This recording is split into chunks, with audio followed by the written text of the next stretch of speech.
Hi, I'm Crystal. And I'm Karin, and you're listening to the Rom-Com Detectives.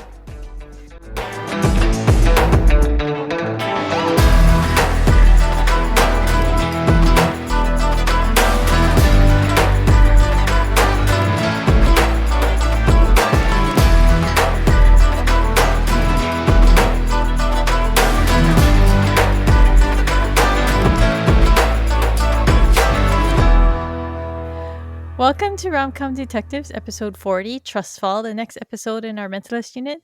Today, Karin and I will be breaking down the 17th episode of the first season called Carnelian Inc. This episode originally aired on March 24th, 2009.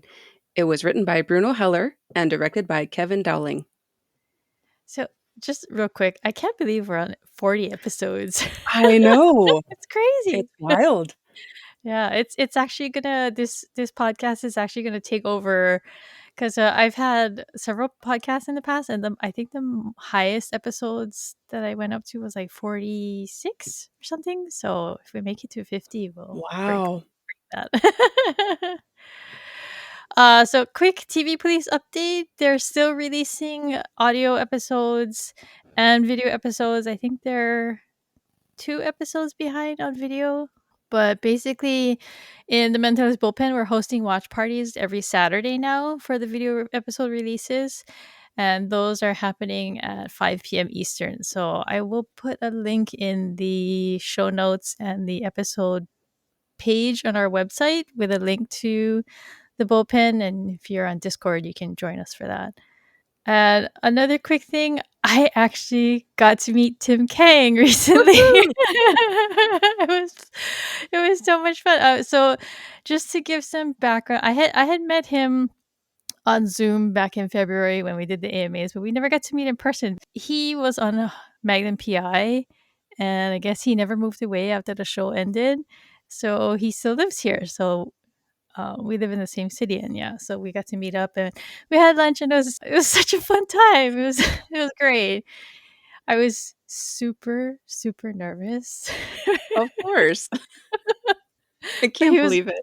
I know, but he was really nice. I had a lot of fun, and so that made me want to talk a little bit about meeting fandom people in person. Have you ever met like fandom friends of yours in person? No, I haven't met any online friends in person. Oh, yeah. So I've been in like I've had like a few really serious fandoms. I would say like Final Fantasy 11 was probably my biggest one first. And then I had Ender's Game and Hunger Games, and I've met people from each of those groups eventually in person, and it's always so much fun. I think when you click with people online, it's I feel confident in saying that you'll probably get along with them in person too. So if you've ever made online only friends within a fandom, I think it'll be fine and a lot of fun when you meet them in person. So okay, let's get to the case briefing. So was there anything interesting in the DVD booklet this time? Yeah, so the brief summary from the DVD booklet this week, it said, "It's raining dead guys. A skydiving financial honcho lands splat right in front of Patrick." I love that. Whoever wrote those descriptions really had some fun. So the location for this one is the Mojave Desert. The title relevance: Carnelian is a reddish brown gemstone, and it's the name of the business that they're investigating this week. Victim and cause of death. The first victim is David Whitaker, who works for Carnelian Prime Trust. He fell from the sky right in front of Jane, splat. And later in the episode, Nadia Sobel dies from a gunshot wound. The CBI is involved because, as Lisbon said, someone let the governor read a threatening email, and he wants the CBI on the case. The killer is Randall Falk, the CEO of Carnelian Trust. And I want to just know the number of times that I typed out fault when I was taking notes for this episode is driving me nuts. And his motive was anger over his lover's actions. Okay, guest stars. Oh my god, there were so many in this So one. many. So I had not noticed this before, maybe because I hadn't watched Bosch in that time, but I've since watched Bosch. So the parachute guy Mike that they talked to, I guess he owns the parachute company that was flying the executives around. But the guy is played by Scott Clace, and as soon as I heard him talking, I was like, "Oh my god, that's Mank from Bosch!" He was like a small side character, but I really liked him, so I was like, "Oh, it's him." Then there's Rodney Eastman. He played Lee Skelling. He has a lot of guest appearances on police procedurals such as NYPD Blue, X Files, CSI Cold Case, Criminal Minds. Then there was Scott Lawrence. He played Deshaun, one of the executives, and he's actually the voice of Darth Vader in a lot of Wow. Star Wars games. I think I can hear that, yeah. Yeah, he had a very deep voice, but yeah, I'm gonna have to go look that up later because that's kind of cool. And then he was most recently in Paradise, the show on Hulu. Yep, yep. He has kind of one of those faces where you're just like, I've seen him in something. Yes, And it's not yes. surprising because he has 145 acting credits. So Well, there you go. yeah. And there was Peter Mackenzie. He played Holman Perry, the guy who like injured his ankle or something. He was one of the executives Oh, too. yep. But he was genius on Herman's Head. That was a show from the 90s for the younger folks. And he's also on Blackish. And there was Jamie Murray. She played Nadia Sobel. She was a voice actor on Castlevania, and she was also on Once Upon a Time, Gotham, Warehouse 13, and Defiance. So she had a lot of TV show episodes to her name. There was Muse Watson.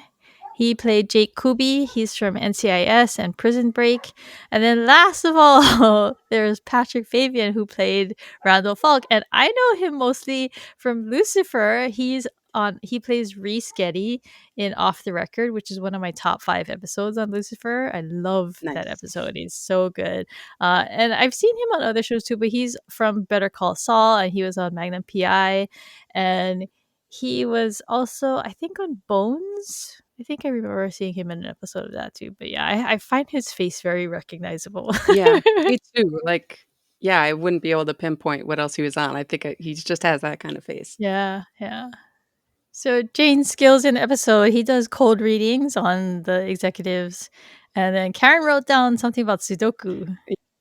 He solves Sudoku puzzles really fast. That's according to the script, that was his direction Ah, for that opening scene, Jane solving a puzzle really fast. But I don't know that ah. that really came through Yeah, in the I feel filming. like that's not something you can show very easily. Right? I mean, it got reduced down to him just holding a book of Sudoku on the Yeah, couch. yeah. Okay, episode breakdown. So Cho watches as a man arrives in the bullpen. He tells Jane, like, I guess he gives him like a heads up. It kind of seemed like Cho was stalking the guy walking into the bullpen, almost like he was really eager to get a case. Yeah, they're all But really bored in this opening. yeah, and like we just said, Jane was sitting at couch doing Sudoku, and when Cho tells him that that guy is coming from the AG's office, so they must have a case, he says, "Hooray!" And Van Pelt scolds him because she's like, "Don't say hooray because someone died." So why do you think she was so grumpy with him in this scene? Because she was right, like she was like Yeah, frowning at him and scolding him, making like an irritated face at him. yeah, I don't know where that came from. Maybe that's how she's bored too, maybe that's just how she does. Actually, when you think about what just happened with her, she has That's cause true, to be grumpy because, right? that's true. She just lost her like love interest because he was using her to get to the CBI team. So, yeah, that's probably it. I forgot about what the last episode was. So Lisbon walks up and confirms what Cho said, and basically the governor and the AG's office got an email giving coordinates. It was a email from Joe Q Public saying that a greedy and arrogant person would be punished with death at 11:05, which I was like, How did they know to be so specific? Right? Like, it's not like around 11 o'clock, it's 11:05. Right, and then they're saying, "Well, we need to leave right now if we're gonna get there in time because it's 3 hours 3 hours drive away. away." And they roll up at, like, what, 1 minute to spare? Yeah. And, well, I mean, they had to go get sandwiches, so oh, but I felt so bad for Van Pelt in this scene, and I felt so unnecessary. I don't understand why they did that. Because basically, Jane gets all excited, and he's like, "We could get a picnic lunch. Everybody should go." And like, she looks really excited, right? Yeah, She's like, "Oh, I want to go, yeah." And then Lucian's like, "No, someone needs to stay and answer the phones." It's just they just obvious. They don't even say they're leaving her behind. Everyone just right. looks at each other and they know that they're leaving her behind, Yep. right? Yes. Brutal. Yeah, like, Lisbon doesn't even look at her. She's just like, "Nope, somebody has to stay," and it's yeah, just implied. And Van Oh, Pelt maybe it has again, maybe it has to do with the last episode. She lost her security pass. She let some oh, guy to the bullpen. Maybe Lisbon's mad at her. I don't know. It feels like it's reading a lot into it, but I could see it. Yeah. Okay, I mean, and I was wondering, like, why couldn't Ron or Carl answer the phone? I think in general they probably could, but they have Van Pelt looking up, like, financial information and Yeah, yeah, they yeah. definitely give her stuff to do. I do wanna know that Rigsby's wearing his leather jacket again. So he's still It's got it. it's, like, shiny. So next we go out into the desert, and I don't know, do you think they actually went to the Mojave Desert? Because it looked like there was a the desert is known for Joshua trees, right? I thought I saw one. Yeah, I don't know. Maybe it was. It looks similar, so maybe they went out there. But sure enough, Jane is carrying a bag of food. It was kind of a big bag too. it was. Just like a paper bag with handles on it. Not quite a grocery bag, though, more like a gift bag. Yeah, like, but they arrive at the coordinates with 15 seconds to spare. Oh my goodness. I love this part. Jane picks up a rock and he's marveling at Lisbon about how it's a fossilized worm, and they're standing in the area that used to be the bottom of a sea. And I actually looked it up, and that desert actually did used to be underwater, so I thought that was really Mhm. interesting. But Joe, he hands the fossil to Joe, and he's like, "It's a goat turd. It's about 6 months old." He just throws it away. Confident. But Lisbon wants to leave, and Jane says that they should wait, especially since he brought sandwiches. And he seems to have brought a lot of sandwiches because, like we said, that was a kind of a big bag. Yeah. She says that they can eat them in the car and they've already wasted enough time, but then they hear like rustling and a scream, like a distant one, and then the body goes splat in front of them. So, just a slight note, in the script, it says, "We see their point of view," and we see this guy, like, face coming down Oh, like towards if they're you. looking up? Yeah, Oh yeah. god. I'm so glad they didn't do that. That would Yeah, be that would like have been like, that would have almost been cartoony, I think, yeah, like and Roadrunner just falling off a cliff kind of thing, yeah, or Wile E. yeah, Coyote. Is it Wile E. Coyote or yeah, Wile E. yeah, Coyote, like like arms and legs splayed out. yeah. I think it would've just been too much, I think. Also, I feel like in reality, somebody falling from the sky in front of you is gonna be pretty gross. Yes, that too. So, ew. I'm glad this is a TV show. Although I do wanna say that when the guy falls in front of them, they don't react much. I think they're just kind of in shock, like, I "Did guess. this really just happen?" I mean, I would have jumped back and, like, started yelling or something, Yeah. just Oh, this guy yeah. just falls out of the sky, oh my god. I mean, they were probably expecting a body to be there that they Yeah. discovered, right? So but so we go to later and why are there so many dog's barking. It's my neighbor's dog now. Cho calls Oh, Van no. Pelt with the victim's ID so she can start doing research. And Lisbon and Jane talk to the parachute guy who tells him that he had prepped the chutes the night before and then he put them away. And that the way that it was cut was that he called it deliberate and evil because it would have meant that the chute would have come right off. Although the guy landed wrapped up in like tangled in the chute, yeah. Yeah, I thought so. Yeah. He says that I mean he just left the chutes in the hangar the night before and that there were a number of people that had access to it. So but he also says because Lisman points out that the parachutes are numbered, but he says that like people just grab whatever chute is available first. There's no one assigned to any of them. And that's when they meet Randall Falk. He comes up to them and he's like, "We're leaving." And I thought this little power play between him and Lisbon, it felt unnecessary. And I feel like she only did it because Jane was like egging her on. Like, doesn't Yeah. I think he says something to her, "Are you going to let him talk to you like that?" Yeah. And so after that, she was like, "You can't leave until we say you can leave." And then he's like, "Can we leave?" She's like, "Yeah, you can leave."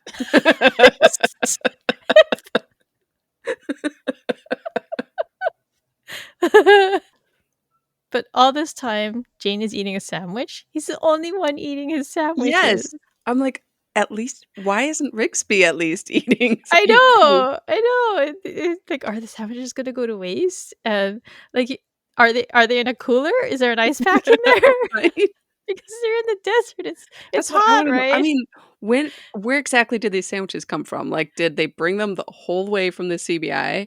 And Or pick Jane's them like up on the way, and or Jane's, like, in the car, like, guarding them, like, "No, these are for our picnic, you can't eat in the car." Like, what this whole situation is just so random. to be fair though, who would want to eat except for Jane in that kind of situation where there's a dead Right. guy in the desert? But I love that he's just carrying the bag around and just casually eating as they Yes. work.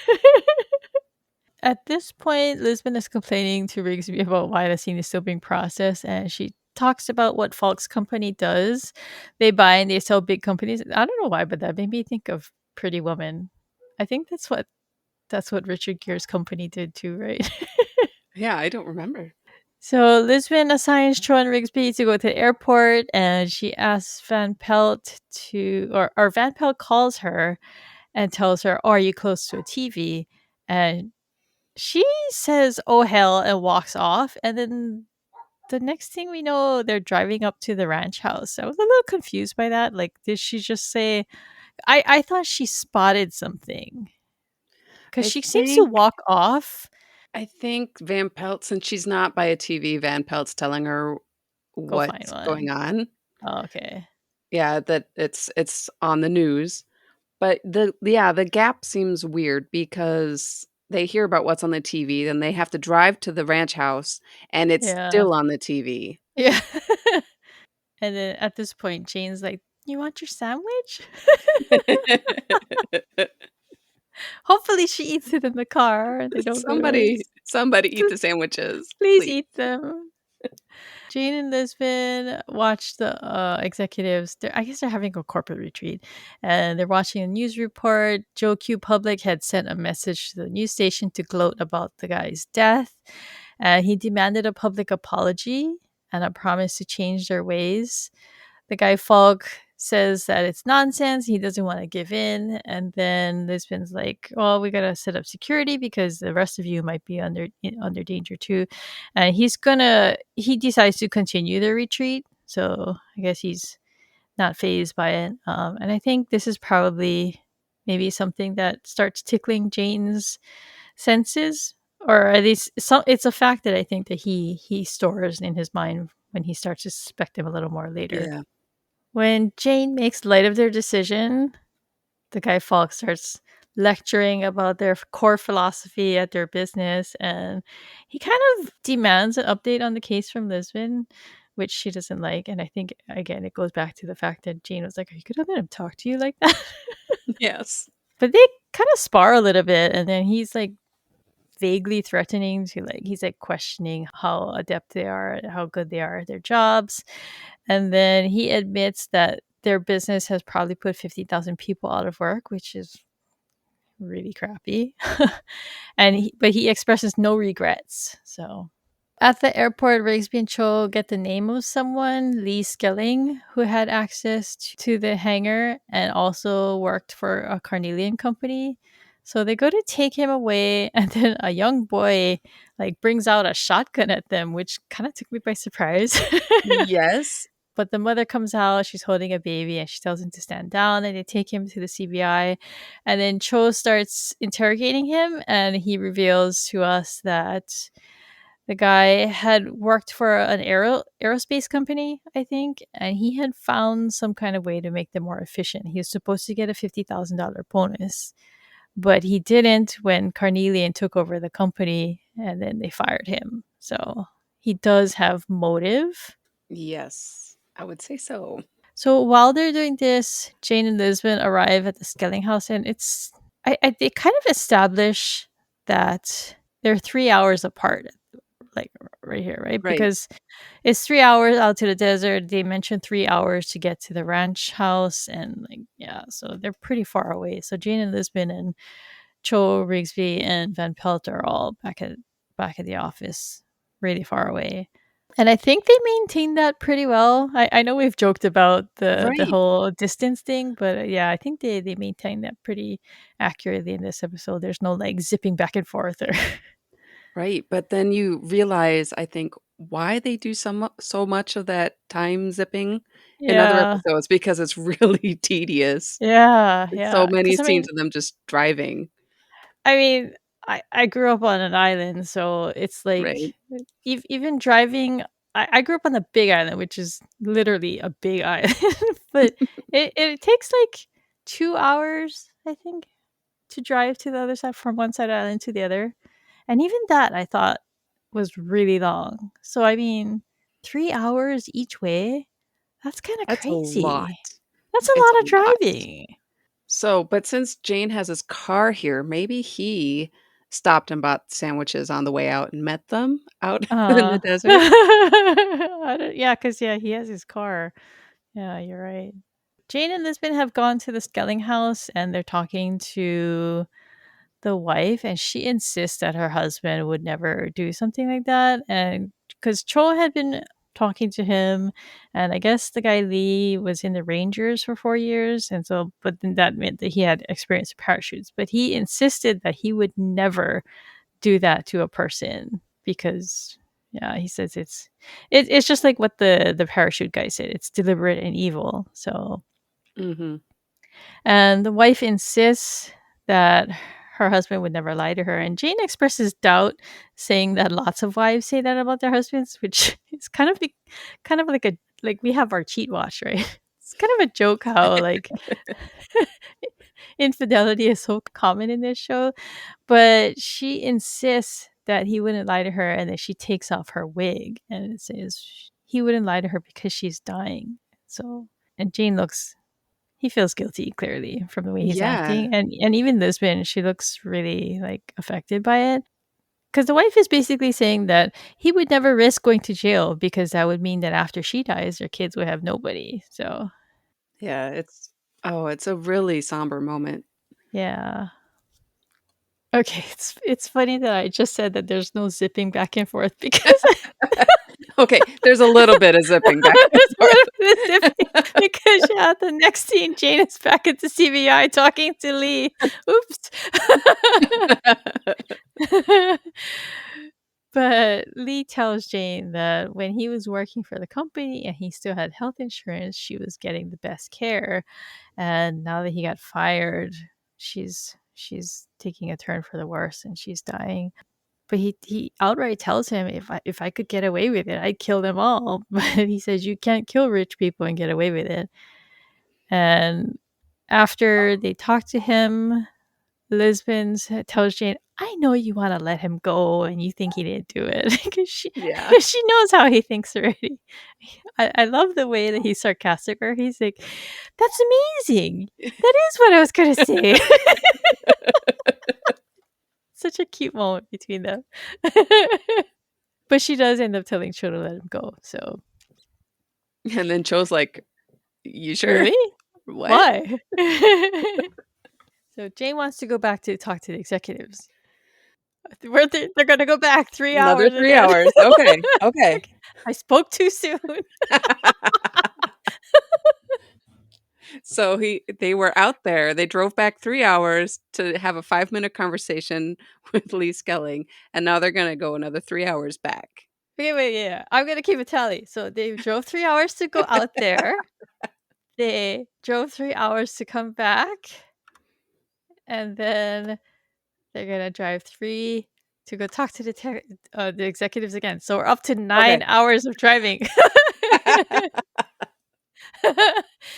Okay, so back at the ranch, the executives are going to go horseback riding, and Jane tells him his theory that one of them killed the guy Whitaker, and so he does a cold reading, and he's like offending all of them, Yes. which is his thing. I think we've talked about this before. That he just likes to throw them off their game so that he can watch their reactions, and that's part of his cold reading.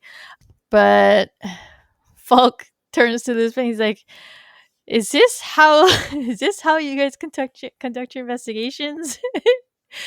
I love how this was like, he's just a consultant. He does not represent the CBI in any official way. She can feel the complaint coming.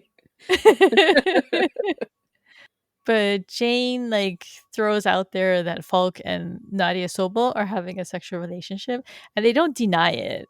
So that's Mm-mm. another thing that he does. He'll throw accusations out, and if people and like, basically people will confirm or deny, right, based on their reaction to him saying that. So they don't deny it here. And then part of the reason that Jane wanted to go here was he called it throwing a cat among the pigeons. Have you heard that Yeah. phrase before? Yeah. Yeah, not commonly though, but I'm pretty sure I've heard it before. Hmm. So as they're leaving, Lisbeth's like, "Oh well, what did you learn by throwing your cat in?" He doesn't think that he got much, so he was disappointed. Yeah, But no, they're kind of like robots, like, they show very little emotion. They yeah, do they do, like, say, "I don't like that you said that about me," but they don't yeah, really yeah, there's, like, no emotional riling that really happens at all. yeah. But as they're leaving, he says he's hungry. So next we have Jane and Lisbeth at a fruit stand, which is a fan favorite scene. And actually, it's got it's Yes. this is the part where there's something from the gag reel that people like, where a bee like Yes. buzzes around Simon, and he makes this. "Ah!" I love that outtake. It's so cute. But yeah, so Jane gets an apple, and this part cracked me up. She apparently just bought two strawberries. And she eats them in very small bites. She is savoring those strawberries. I was just like, oh my god, what kind of fruit stand just sells individual strawberries? I'll take two of those. They were big strawberries though. But they start talking about how like none of them seem to react very much about their colleague dying, especially like that in kind of a violent, kind Yeah. of traumatizing way. And Jane's like, "Oh, well, that's corporate brainwashing, and that's what the retreat is for." And she's like, "Well, I went on a retreat when I was made head of the unit." Love that she defends the retreat. Yeah. She says it was about building trust, something he could benefit from. And he's like, "Well, what do you mean?" She's like, "Well, you have major trust issues." And he's like, "Well, I trust you." And she's like, "No, you don't." Oh. And she tells him that she doesn't trust him. And he was really shocked by this.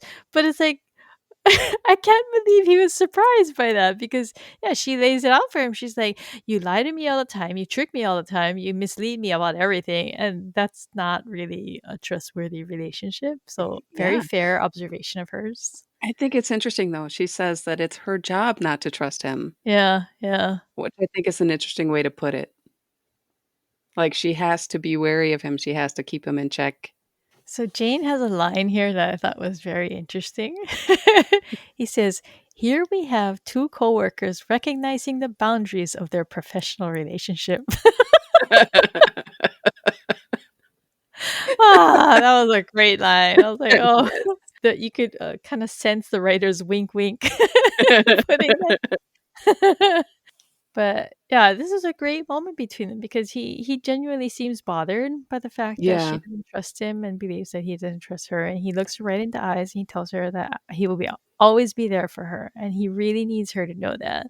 And he wants her to do a trust fall, and she doesn't want to do it. No. She's like, "Oh, a trust fall? Yeah, I know what that is. No, we're not doing that." But she finally does agree to it. And then after they do it, I love how she's like, "Oh, that worked. Suddenly I trust you." Ah, see, this is why I love Lisbon so much. Her sass is just so Yes. funny. I Oh, love yeah. it. So here we are. They're driving back. I think we can Okay. only are we gonna how much time are we gonna put on their drive? Because they turn around.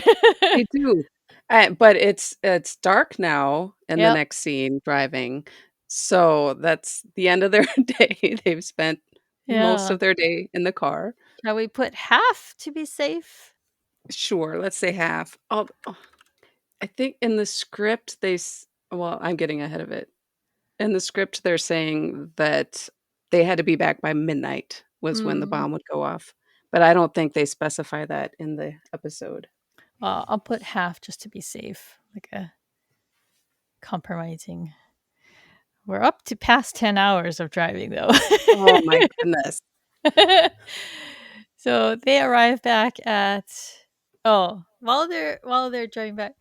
I thought this was cute too. She's like sleeping. He's like, "I need you to talk to me," because I guess he's falling asleep at the wheel. Yeah. And she's like, "Do I have to?" And he's like, "We could just drift into oncoming traffic."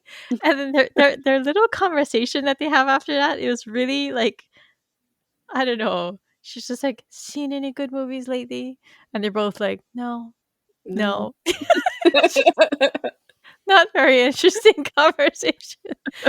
But then Van Pelt calls. She had gotten she was working late too apparently, but she got a message from GeoQ Public. It's like a poem. And Jane figures out that it means that there's a bomb that's gonna kill Falk. So they turn around and they go back and they find, and then they show Falk sleeping. There's a bomb ticking under his bed. And Jane and Vincent arrive and they find the bomb. And oh my god, the things that he does here is just it's really good Jane and Lisbon interaction, I thought, because he's like, see, I told you. And she's like, there's no need to gloat. So, okay, here's the thing, when they get there, there's, like, what, 20 minutes left on this timer? Yeah. Did they try to call ahead? I don't know. Or actually, like when they showed it, it there was like 20 minutes left, and then when they get there and they find it, there's 10 minutes left. So 10 Right, minutes have passed since they showed. I don't know. There's like right. So did they even try calling ahead saying, "Hey, we think there might be a bomb?" you would think so. The guy, the guy, the guy Jake Kubi was like looking at his antique bullets. I think didn't answer the phone. Right, right. She tells him that she doesn't see a pressure trigger so he can get up, but as he gets up, Jane goes boom. Su- Such a child. But then the bomb ticks down to 0 and it fizzles out and it doesn't go off. Yeah. So yeah, but at least they got everyone out of the house. Yeah, yeah, They yeah. did make that clear. So that's good job, guys. And then so the next scene that we see them in, it's daylight again. So it's the next morning, the next day. The bomb tech explains to them that a wire came loose and that's why it didn't go off. And he says that it was rigged with army ordnance. So that leads Lisbon to suspect Lee again.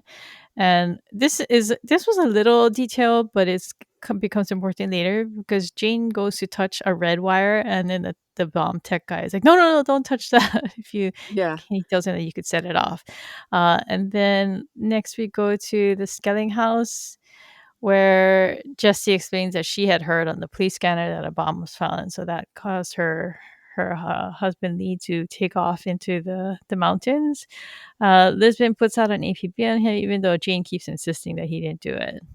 Yeah, so I had a question about that because, I mean, it makes sense for them to wanna question Lee again. That totally makes sense. But they did establish earlier that one of the execs had military training, Oh, that's and right. they never The guy dig it. Deshawn?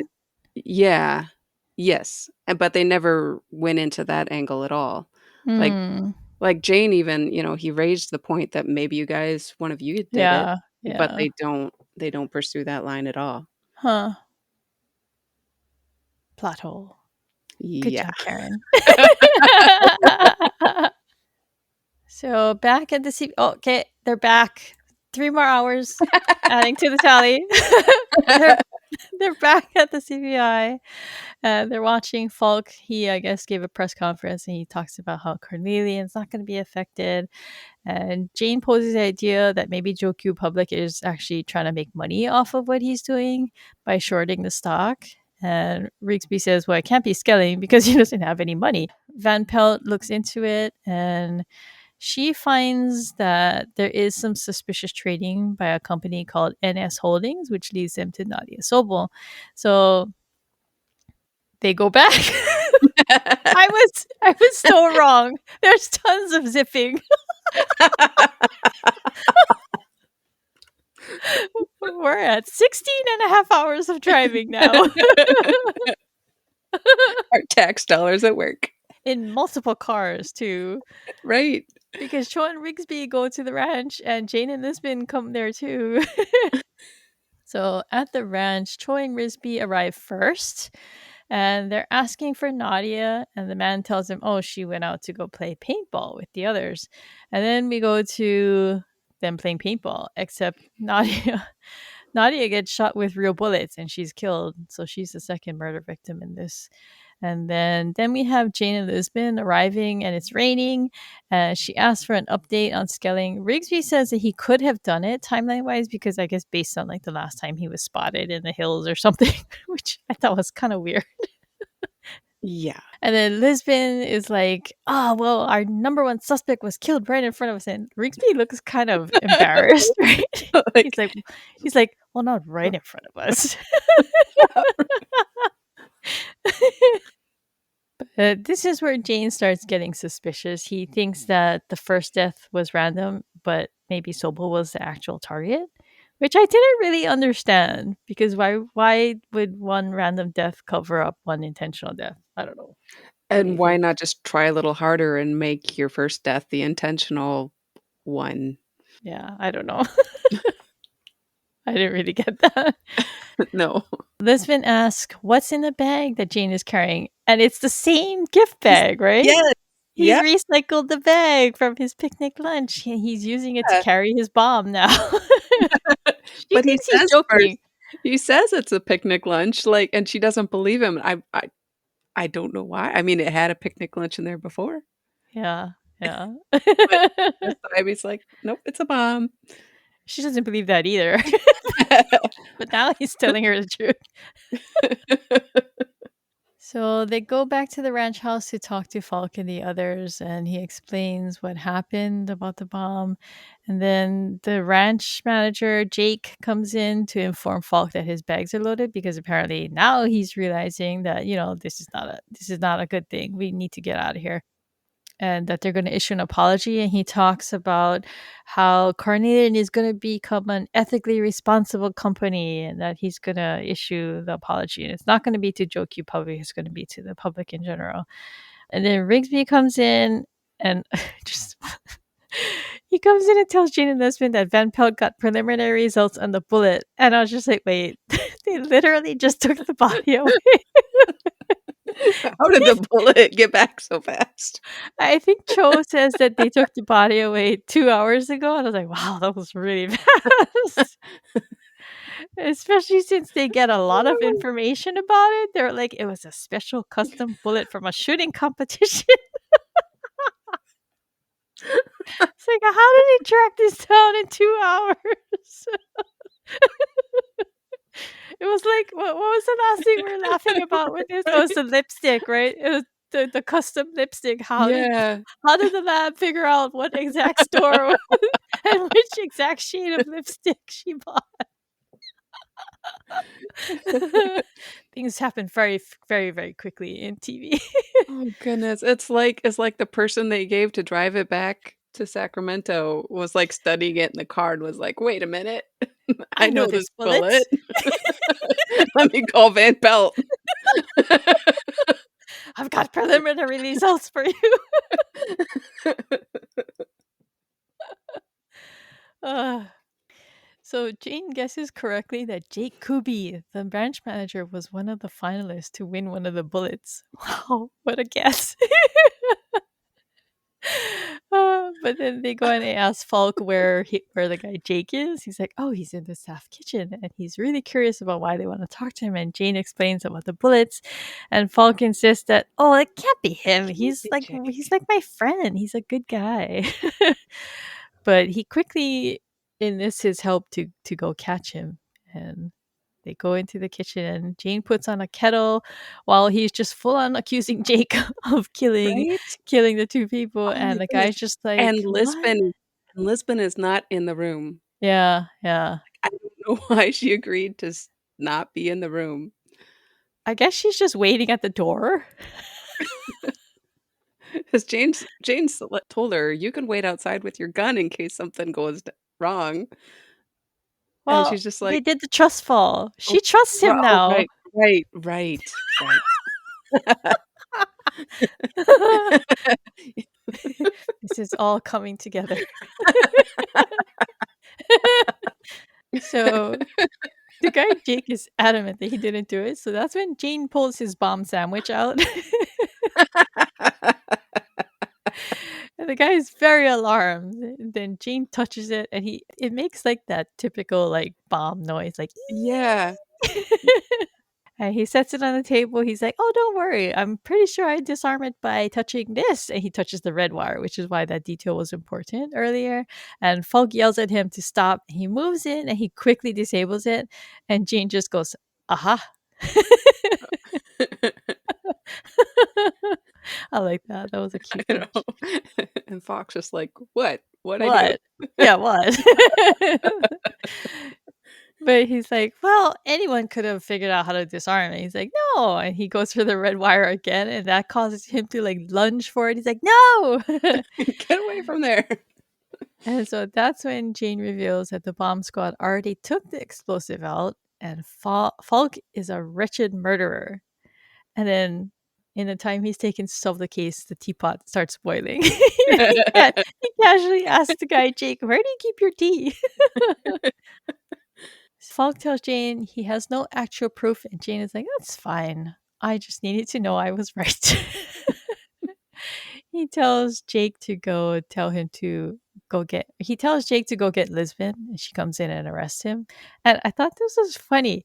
As Jane is leaving the kitchen, he Yes. touches a goat's foot hanging on the door, Yeah. and it bleeds.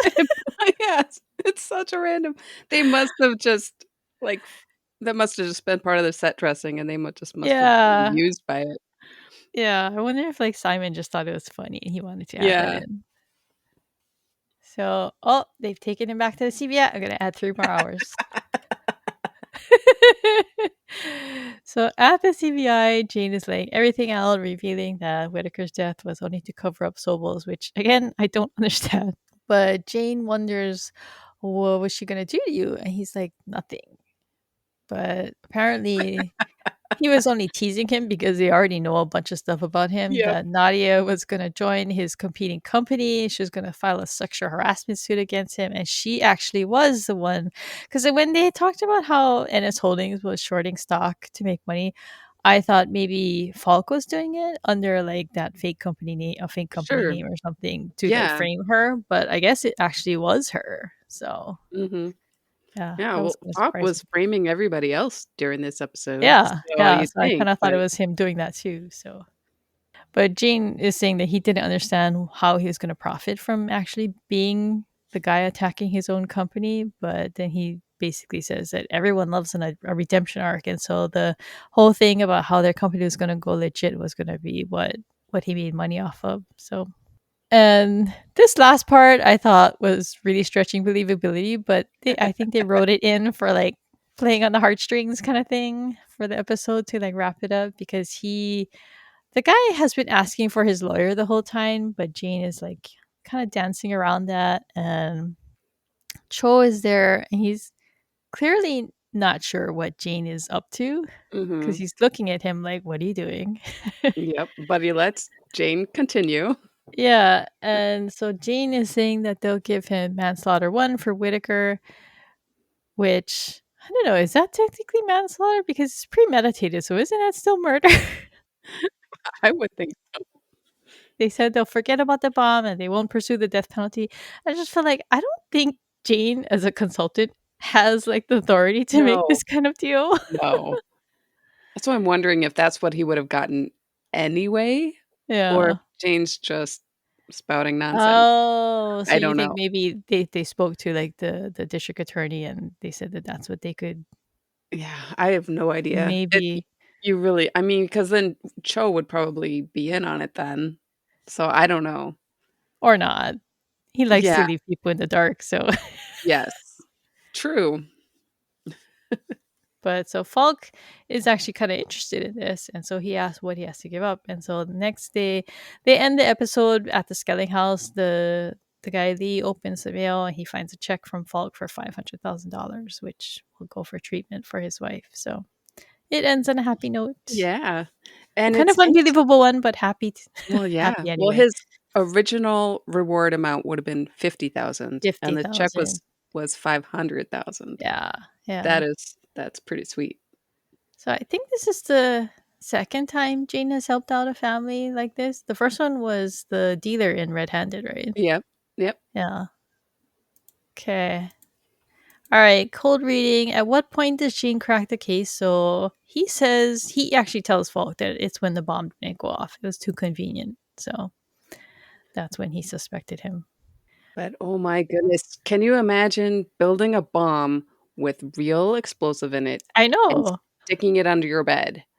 It's pretty ballsy. And what if they hadn't discovered it? Or was he just figuring it'll run out and they'll Yeah, find it in the morning or I don't, something? I mean, the time will run out and he'll just restart it. They're not there here yet. you go. There you go. Maybe he'd already restarted it a few times. Where are they? Maybe they did call ahead, so that's how he timed it. Do we There have you 10 minutes left? Like setting the time right before they pull up. So, hot reading. I noticed that the Skelling house is the same one used for the Tanner family in Red Tide. Like I took Interesting. screenshots from both episodes. There's a slightly different outside. There's like what are those things called? It's called a balustrade. There's those on the Skelling house, but it's not on the one on Red Tide. But it looked a little bit whiter than the rest of the house, so I think those were just like stuck in to make it look a little different. But the windows and the door and the roof and the stairs are all the same. So the reason I recognized it was it looked just like the stairs that Lisbon falls down when she's with Van Pelt in Sure, Red Tide. sure. So that's what tipped me off. So I went to go look, and yeah, same house. All right, we have some deleted scenes from the script. Originally, the title was just Carnelian. Hmm. At the crash site, there's a note in the script that those not talking to Rigsby are blackberrying. And in a later scene, there's a note, the Carnelian execs blackberry a lot. Isn't It it was isn't it wild to think that like people nowadays probably don't know what a what a BlackBerry is? blackberry is, right? Yeah, and I just thought it was interesting using it as a verb even. Yeah. I mean, I never had one, but there was a while where Mm-mm. like they were in all the TV shows, like everybody was like having a BlackBerry was like the in thing, and now they're gone. Oh. Originally, when Jane asks the Carnelian execs what the worst thing they've done lately, Sobel answers, "How much time have you got?"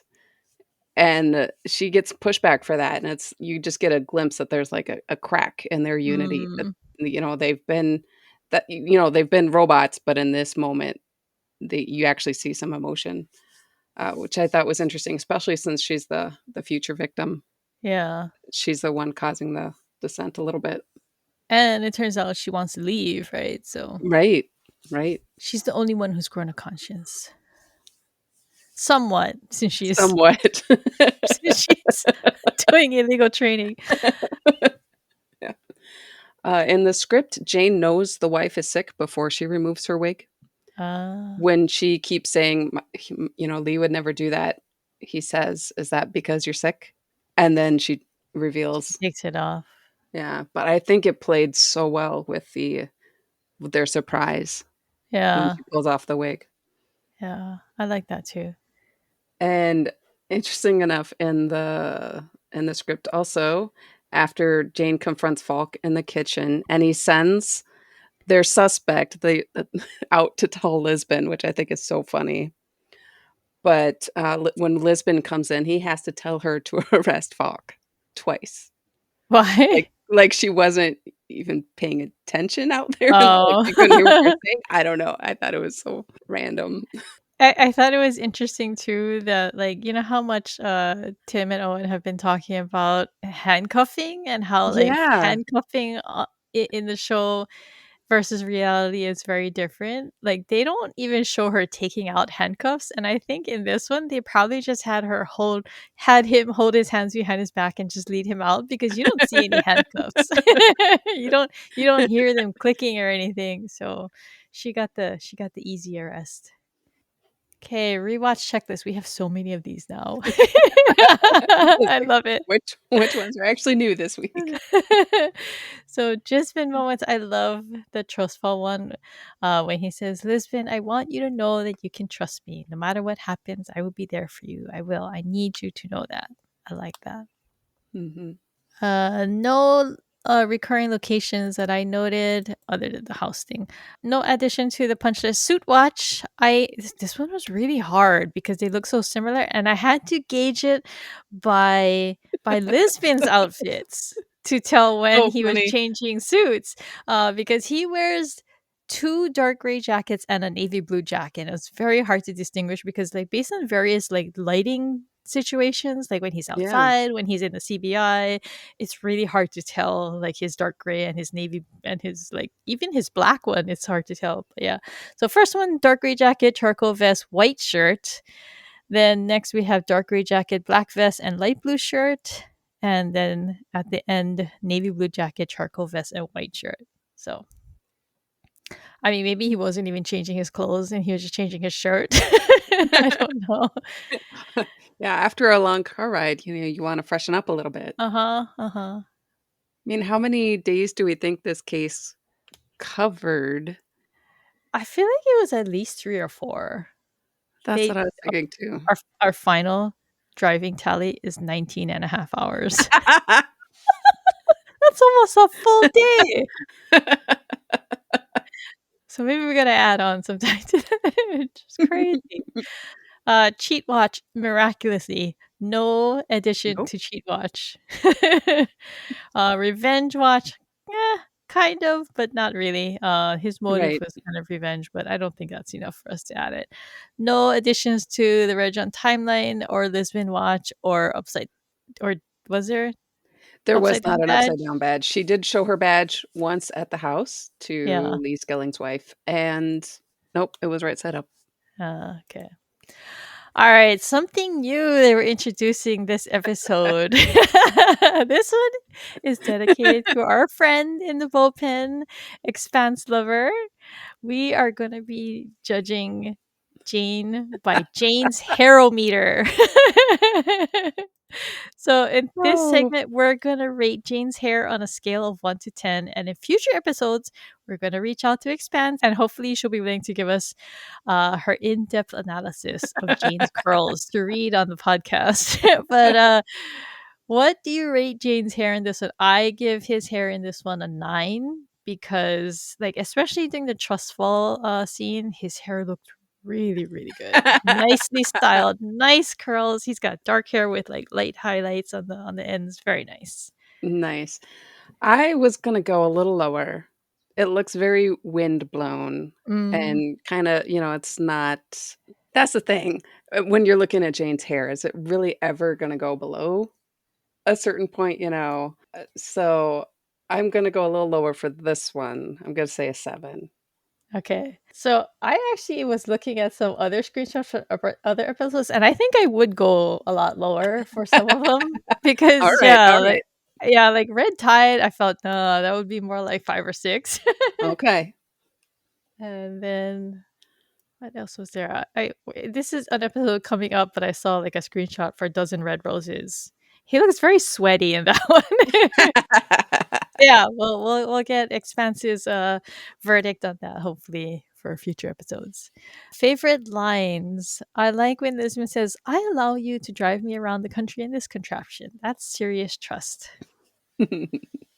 I love that whole scene, but I picked when Jane says, "We know that already," and Lisbon says, "You know that. We're keeping an open mind." That's at the conference table, right? When they're Yeah, they're talking about Lee Skelling, and yeah. Jane is completely like, "Nope, he didn't do it. He didn't do it. He didn't do it." And Lisbon's like, "We don't know that yet." His "I told you so" must have been pretty fierce afterward. Yeah. Yeah. I put for Cho's Zinger of the Week. The whole thing, it's just a contrast of Jane being so excited about the fossil he found, and then Cho's deadpan, "This is a goat turd about 6 months old." Perfect.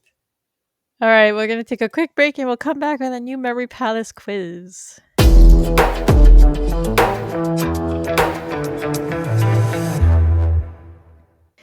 All right, we are back with a new Memory Palace quiz for you guys this week. The way this works is I'm going to ask 5 questions of increasing difficulty plus a bonus question about the episode we just discussed, and you'll have 5 seconds to come up with an answer.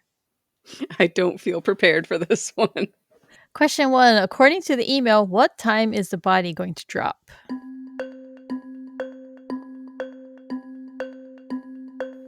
11:05 a.m. Correct. Question 2. What is the name of the ranch the Carnelian executives are staying at?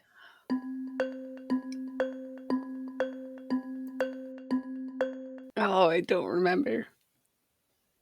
I don't know. It's the Blue Jay Ranch. Blue Jay, that's right. Okay, question 3. When we first see the bomb under Falk's bed, how many minutes are left on the timer?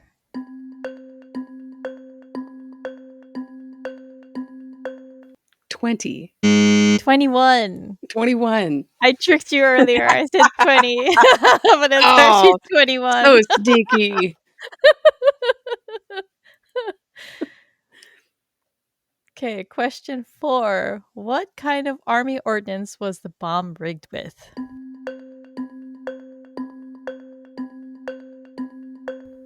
Like grenades? Grenades. Yes, very good. Okay, and question 5. Where was the shooting competition that the special bullets came from held?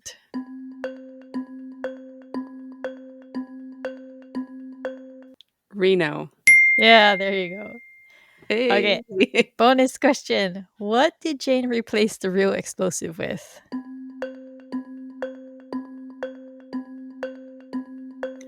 Play-Doh. Yeah, there you go. See, I'm really bad at organizing these questions, but I should stop saying increasing difficulty. Any last thoughts? I really like this one. It was a good standalone. It was fun. Yeah, I feel like this one, I mean, with the trust fall scene, it definitely has a really strong place in the fandom. I feel like this episode is so, I don't know, a little scattered. Like Hmm. I don't know how to describe it. It's yeah, I like it for sure. There's just so many details about it, and knowing when you know who the killer is and watching back, it's just so, I don't know, it doesn't feel real. Like, who is this guy really? Who are these Yeah. people? Yeah. I find that I commonly find that when it comes to like rich executive kind of Yeah. characters, I have a really hard time identifying with them, and Yeah. I still don't understand the whole killing one person randomly to hide the murder of another one. It's like Yes. what? Just plan your original murder better. Why do you have to randomly kill somebody else? So much for redemption, right? Right. I do like the B plot of this one though with the Skellings. I think that Mm, that adds a lot of depth. yeah. And I think that's like I just said, it's hard to identify with the rich evil people. Right. Yeah, Yeah. so it's a lot easier to identify with the the people struggling. Has Bruno Heller written a lot of ones this season? They have them all written down in the DVD booklet. He wrote the pilot. He wrote the second one, Red Hair and Silver Tape. He wrote Red John's Friends. That makes sense. Mm. And then this one. And he wrote the finale, Red John's Footsteps. So, like a little bit off topic, but I started a Rome rewatch because I went to on my HBO homepage. It had Rome with like a 20th anniversary banner on it. So I was like, Okay. what? I was like, it's been 20 years since Rome. What? But yeah, I started rewatching that, and God, that show is still so really good, and it just upsets me all over again that it was canceled. But it was like, have you seen Rome? No. It's wildly different from The Mentalist, but it's so good. It's very violent, very X-rated, but is a quality TV show. And he went straight from this to, maybe not straight to this, but he did a movie, and then after that, he made The Mentalist. But Okay. when I first saw the pilot and I saw his name in the credits, I was like, "What? Bruno Heller!" It was such a memorable name for me from Rome. So yeah. But I just hit season 2, and oh my god, it's still so sad and so tragic. So good. But yeah, I think that's it. If you're enjoying Rom-Com Detectives, please consider taking a minute to leave us a rating or review on Apple Podcasts or Spotify. If you're on Spotify, Reddit, or YouTube, you can leave us a comment answering our question of the week by telling us what kind of picnic lunch you'd pack for a potential murder in the Mojave Desert. And would you take a cooler instead of a gift bag? If you'd like to join additional conversations about The Mentalist, you can visit the Mentalist subreddit at reddit.com/r/The Mentalist, and you can join the Mentalist Bullpen Discord server linked in the sidebar. To contact me and Karin, email us at host@romcomdetectives.com. You can follow us on Instagram, Blue Sky, or Threads at Romcom Detectives. For our next episode, we'll be breaking down russet potatoes. So if you'd like to ask us a question or tell us your own thoughts about that one, you can leave us a voicemail or text message at 1-650-733-XOXO or 9696. Also, I should mention that if you want to be a consultant, like we had on our last episode with Liv, you can apply for that too. So that's on our website. This episode of Rom-Com Detective was recorded on November 5th. The 5th of November. November 5th, 2025. Rom-Com Detective's Mentalist Unit is co-hosted by Crystal Watanabe and Karin Lubbers and is produced by Pico's House. Thanks for listening, everyone. We'll catch you guys next time. Bye. Bye.